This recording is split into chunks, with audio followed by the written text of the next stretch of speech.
सर्वांना माझा नमस्कार, शुभ सकाळ. माझं नाव पुरुषोत्तम वायाळ, बदनापूर बीट वनरक्षक.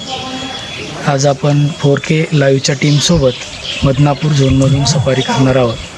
तर चला आपण बघू जंगलात काय काय मिळते तर आजच्या सफारीमध्ये. Hello folks, good day. Here we are back again with Tadoba-Andhari Tiger Reserve's live safari experience. So today we have come to explore the Madnapur area. As you know, Madnapur is known for a tigress called T45.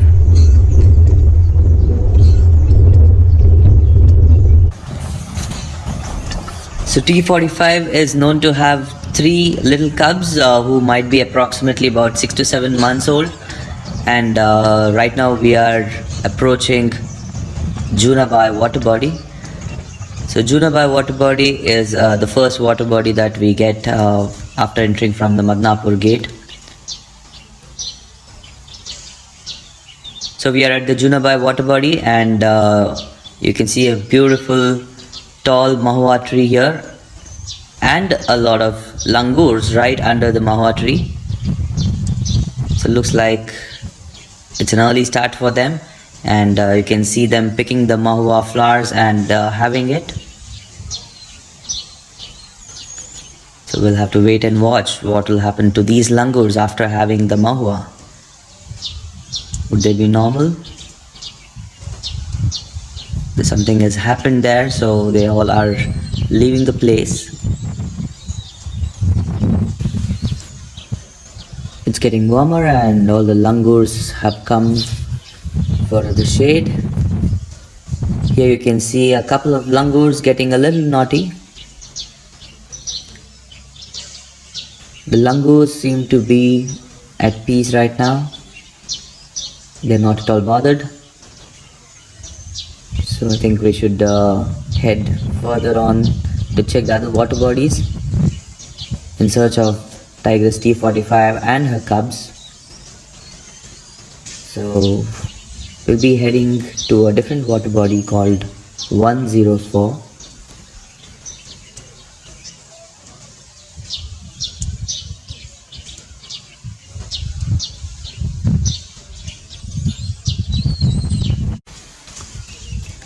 So here we have found the pug marks going towards 104 water body, and we are thinking about following the pug marks, but it is just the pug mark of a female tigress. So we are thinking that we will head towards 104, and we can also find the scat here, and the scat looks a little fresh, maybe a few hours ago.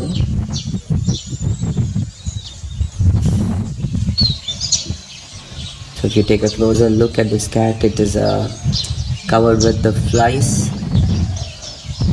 and also it is a little wet, which means that the tiger has gone maybe a few hours ago from this direction, and it's a clear sign that we take this route to continue further in search of T45 and the cubs. So we are right now heading towards water body 104.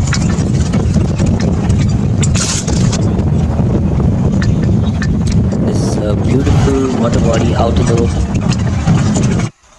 and you can see some of the saplings being planted by the forest department. We have a few figs and other fruiting trees that has been planted here, and you can see there's a lot of water in 104 because there's also a solar panel which supplies 104 with water throughout the summers.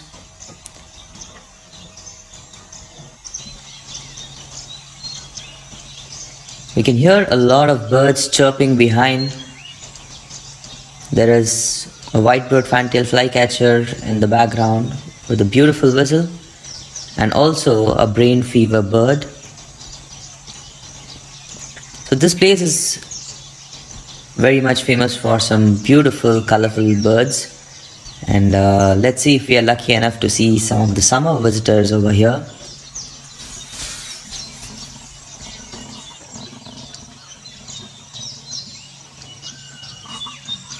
The bird that you see here is one of the most adorable summer visitors here in Tadoba, the black-naped monarch.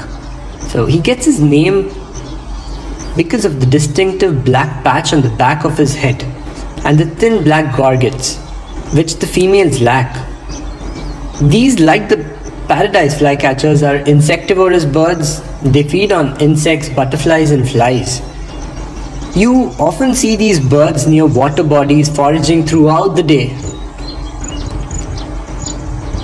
The breeding season in India for the black-naped monarch is between March to August. Their nests are like neatly placed cup in between the forked branches. The nest is built by the female while the males guard the nests.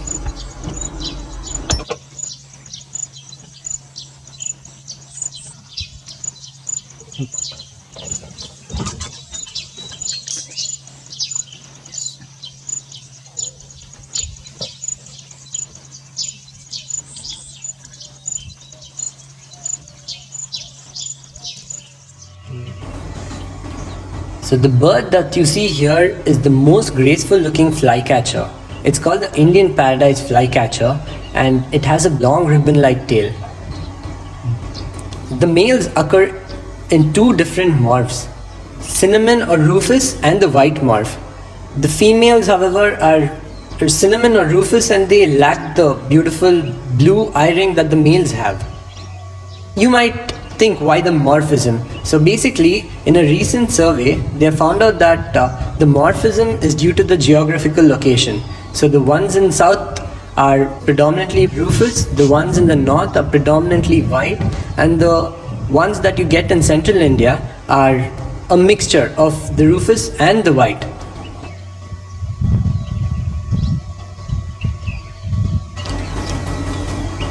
They are insectivorous birds and they feed mainly on flies, butterflies, spiders, and these are socially monogamous. So only during that particular breeding season both sexes take part in incubation and raising the chicks. The nest of these birds are usually built in the edge of twigs using spider webs. And there is one interesting fact about these birds. They build nests in close proximity to the nests of tree pies and drongos because the tree pies and drongos are known to harass larger birds of prey and the success rate of the flycatcher raising chicks is higher. This is the pied kingfisher. They are one of the biggest birds which can hover for a long period. They mainly eat fish and sometimes aquatic insects, frogs and other amphibians. They have a specialized vision system for detecting movement. Kingfishers are also able to see a wide angle of view, which helps with watching for prey. Their nictitating membrane helps to protect their eyes from water as they enter at high speeds. The pied kingfisher, unlike other kingfisher, uses hovering as a major hunting technique. With wings beating rapidly above the water, it keeps a keen eye for the presence of prey below. Once it spots a prey, it plunges down to grab it with its long bill. The ability to hover allows it to remain for a prolonged period without the need to return to a nearby perch. Before the next hunt, they regurgitate a whitish pellet consisting of bones, scales and other undigested matters.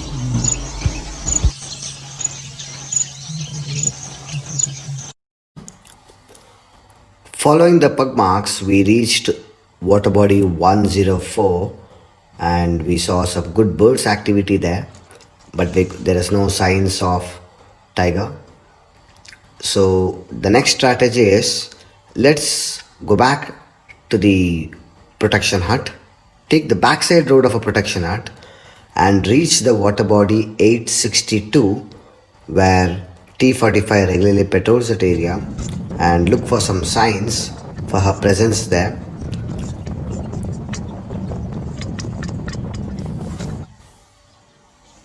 This is 862 water body. No prey animals nor the tiger here. This is how it looks now.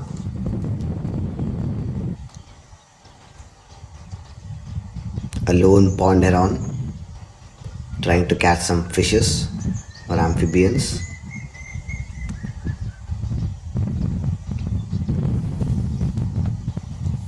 There are no pug marks or no distress calls here. Let's wait for some time.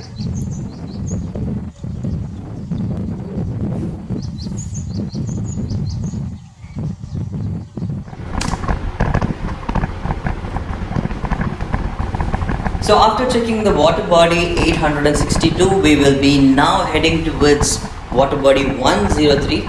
So on the road, we would also get the Tadoba-Andhari. So what we will plan is that we'll go check for the pug marks as first thing, and then further down we'll go and we'll speak to the people from the protection hut, and we will have a chat with them and we'll discuss if there's any alarm calls or any pug marks.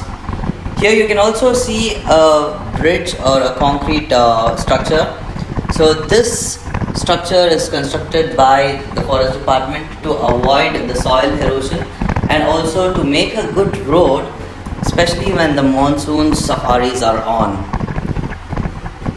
So let's see if anything comes across.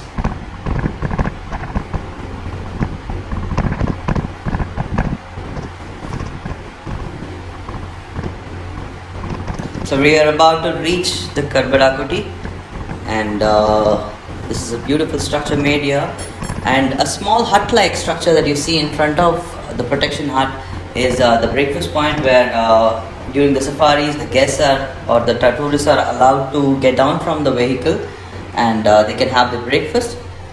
There's also a beautiful water body right in front of this protection hut, and I can see a few langurs which are drinking water.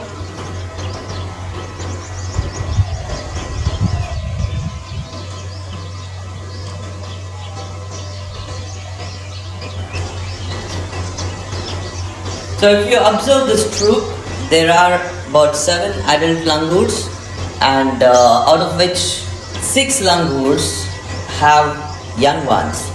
So all these 7 adult langurs are females, except just this last one here. All the other langurs have the young ones.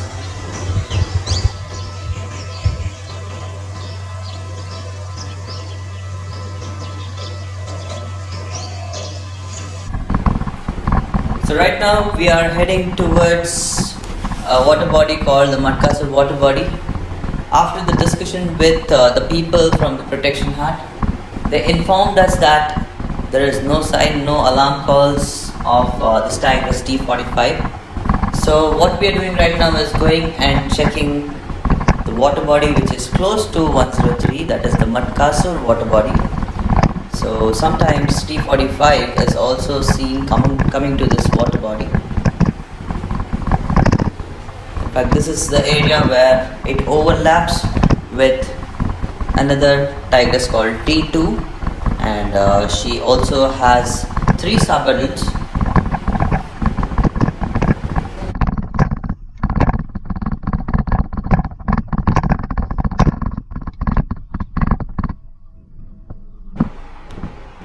So we don't find any animals around, so we are taking a closer look.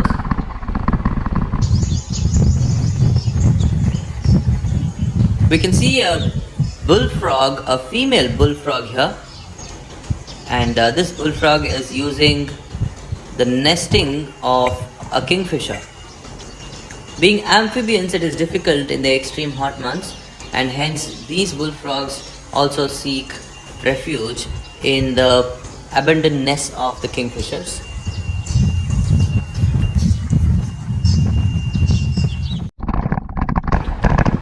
After checking the Matkasur water body, we are now heading towards 102 water body. So that is one of the closest water body to Madkasar water body where T45 goes. So we are going to check that, and we'll also see if we can find anything there.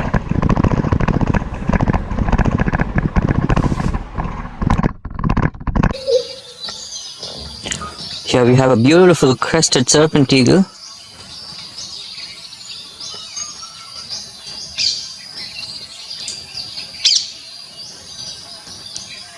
Like the name suggests, it's got a beautiful black crest, and his major diet is the snakes.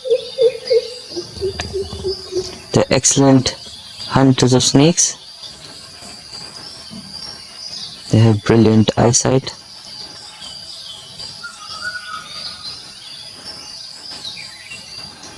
You can also hear the Indian cuckoo in the backdrop.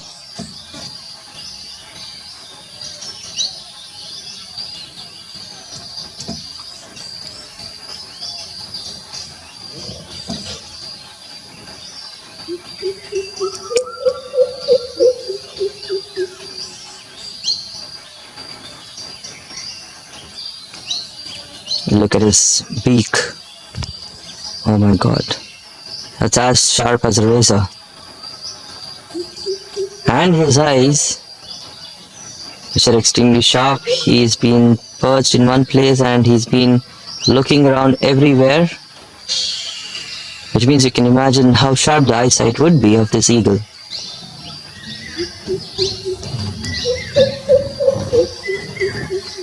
And there you go. Those are the sharp talons that tear up anything that it can grab. Such majestic creatures, such beautiful birds of prey these birds are. You can also see some beautiful spots on his belly.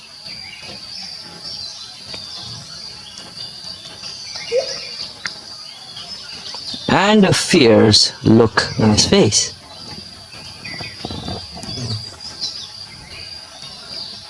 You can also see some flies trying to disturb the crested serpent eagle. It looks unbothered.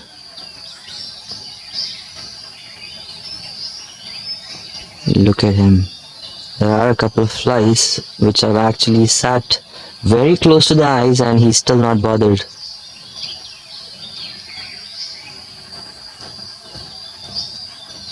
Wow, what a sight to see this majestic birds of prey.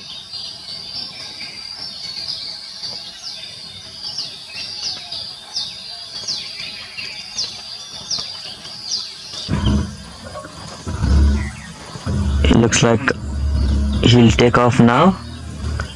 Ready you go.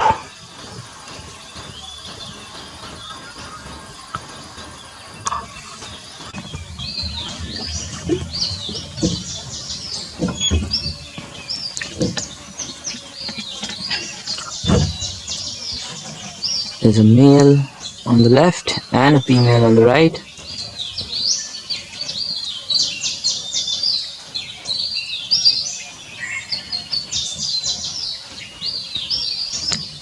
So the crested serpent eagle just took off to reach the spot where the female was. And by the time we could follow him and reach here, we just missed him mating. In fact, we could not get it on the camera, but this is where they are right now after mating, and the male is about to take off again.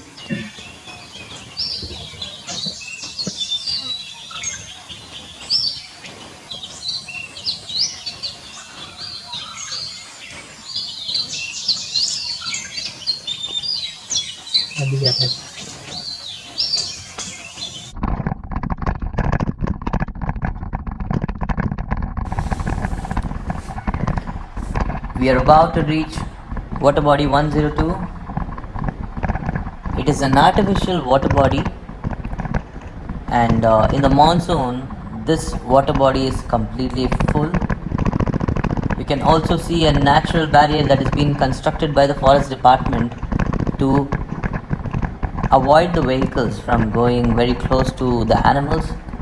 So this creates a barrier and it keeps the animals away from the vehicles. It is safe to be away from the animals. So there is nothing here as of now, and we will have to head back towards the Junabai water body. After checking all these water bodies, our last hope would be the Junabai water body.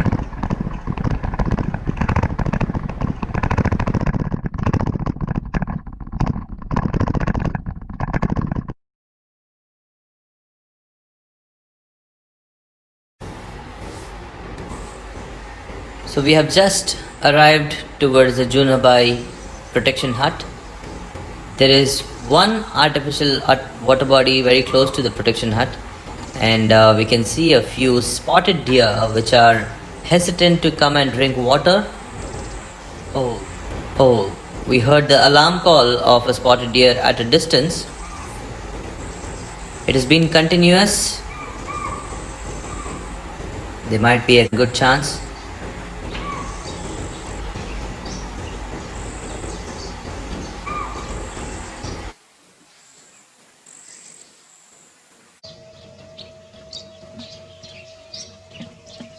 Oh, look there. There is a tiger. A tiger cub.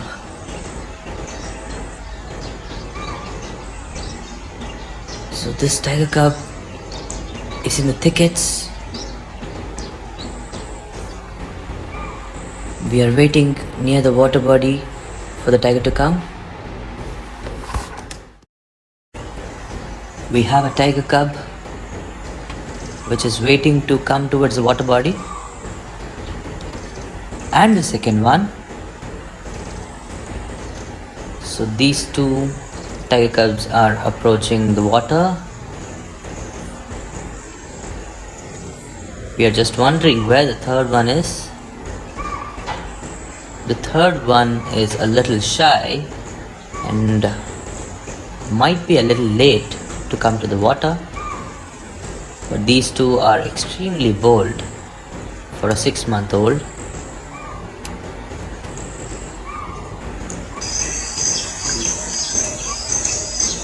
The third tiger cub is also come to the water body,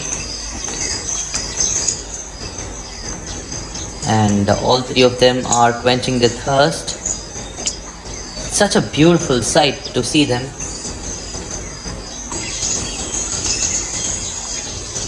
After all, we have been running around to look for T45.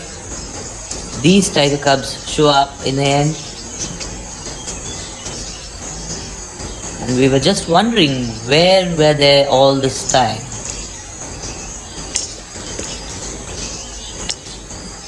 It seems like they are extremely warm and thirsty. One of the cubs, which is facing the other side, is looking in the thickets. Probably the mother would be there.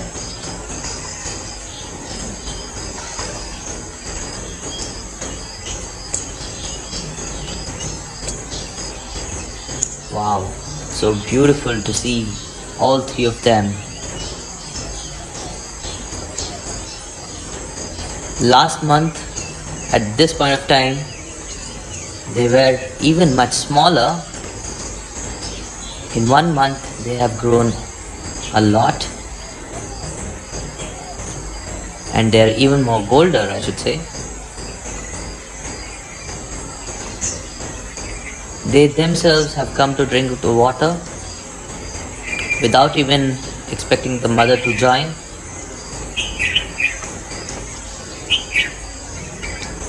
So this water body was recently made, and it has already been used by many animals, including the herbivores.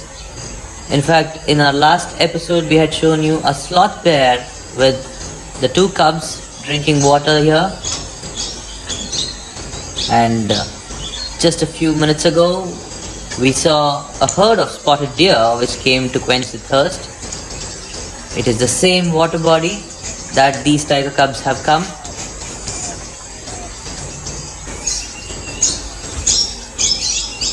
One of them is a little naughty. He just picked up a leaf and he started walking away.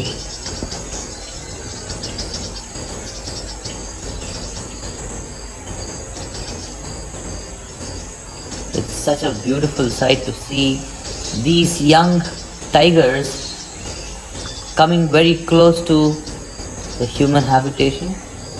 That is the protection hut that has been constructed. And we are sure that these will be some of the boldest tigers in the future days.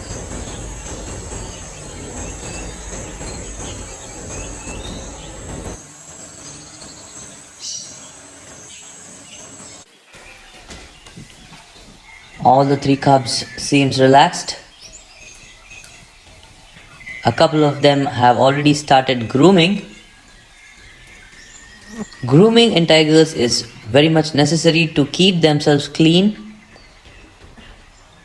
and you see them grooming most of the time when they just wake up from the sleep.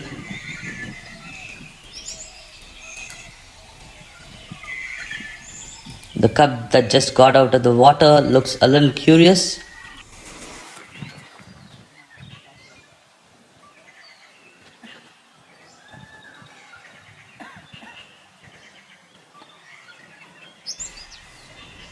Now both the tiger cubs go to meet the third one.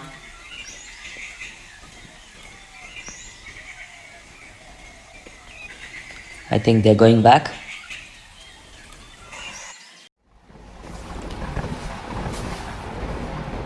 The cubs are coming on the road. They are seen walking towards the 104 water body. And this is the same place where we initially saw the pug mark and the scat. In fact, they are heading towards a place called Murumkagadda, which has been quite famous since last 3-4 months. It is because some of the greatest sightings of these cubs have happened here.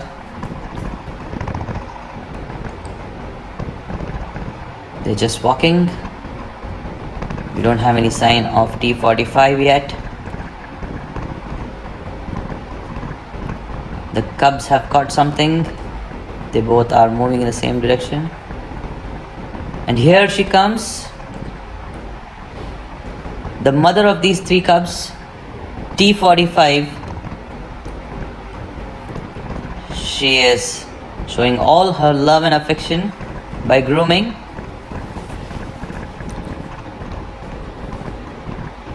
Wow, it is such a beautiful sight to see all four of them together.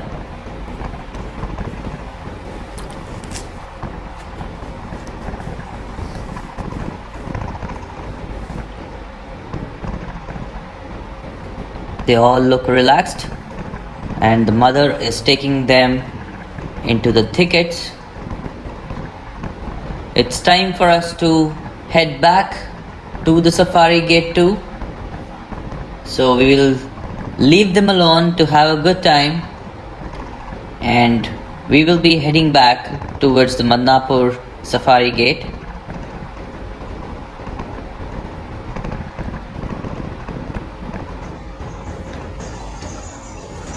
So here was one beautiful safari with these cubs and the mother in the end.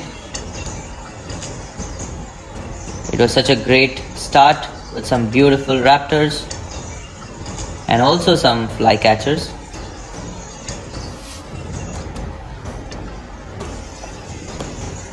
Hope you had a wonderful safari experience today.